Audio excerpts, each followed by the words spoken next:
Hello সবাইকে, আমার চ্যানেলে আপনাদের স্বাগত। আজ আপনাদের সঙ্গে টকঝাল রেসিপি শেয়ার করব। আচার না হলে বাঙালিয়ানা যেন অসম্পূর্ণ রয়ে যায়। আচার ছোট বড় সবাই খেতে ভালোবাসে।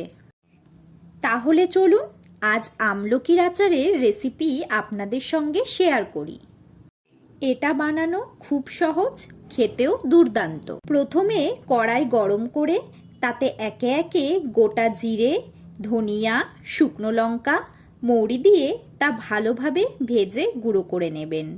এরপর আগে থেকেই আমলকিগুলো হলুদ ও লবণ দিয়ে সেদ্ধ করে রোদে শুকিয়ে নেবেন। গুঁড়ো করে রাখা ভাজা মশলা ও সরষার তেল দিয়ে মেখে নিতে হবে। এরপর আমলকিগুলো হাত দিয়ে হালকা করে ভেঙে দেবেন যাতে মশলাগুলো ভেতরে যায়। তারপর স্বাদমতো লবণ ও লঙ্কার গুঁড়ো দিয়ে মেখে নিলেই তৈরি আমলকির আচার।